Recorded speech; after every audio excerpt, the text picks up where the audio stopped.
On Tuesday, the main US stock indexes declined. However, this time, their drop was more moderate than the day before. Now, investors are assessing US inflation data for September, which has been published today. Let's discuss this report in more detail.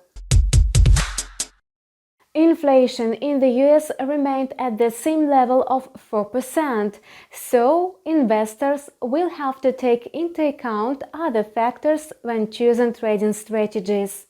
Apart from that, the House of Representatives is likely to finally approve an increase in the US debt limit by $480 billion today. The Senate has already passed legislation to temporarily raise the debt ceiling, putting off the risk of default until early December. So, the total amount of the US public debt will total $28.9 trillion. In December, congressmen will again resume decisions of this issue.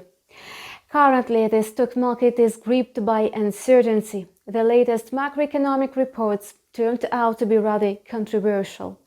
What's more, the reporting season for the third quarter is about to start.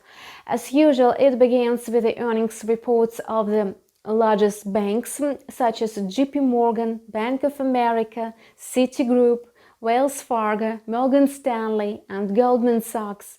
Analysts predicted that the results of the quarterly reports may be rather mixed.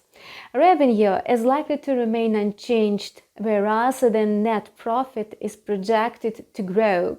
In the meantime, the S&P500 index lost only 0.2% at the close.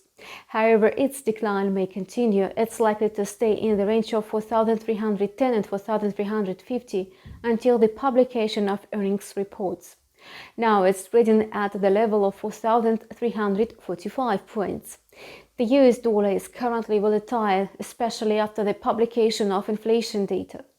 Yesterday, it made an attempt to break above the upper border of the range, but failed to consolidate there.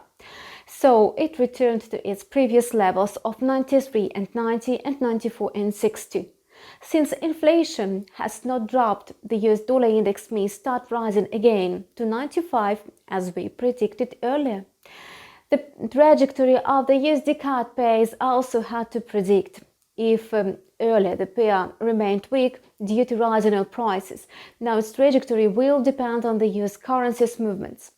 If the US dollar strengthens considerably, the pair may return to the upper limit of 1.2400 and 1.2500.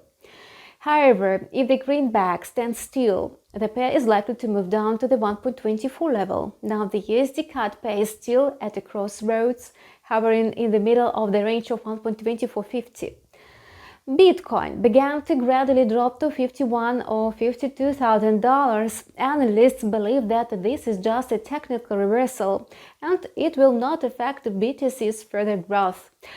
Now Bitcoin is worth $54,800. After a temporary decrease, it will be able to rally again to new highs. To sum up, market participants are digesting the US inflation report for September. Now everyone is curious whether the decline in inflation that occurred in August will continue or there will be a new surge. Currently, inflation remains steady. Today, traders will also have the opportunity to assess the Fed's meeting minutes. Watch our video reviews and stay up to date with the latest market news. Subscribe to our channel and see you tomorrow.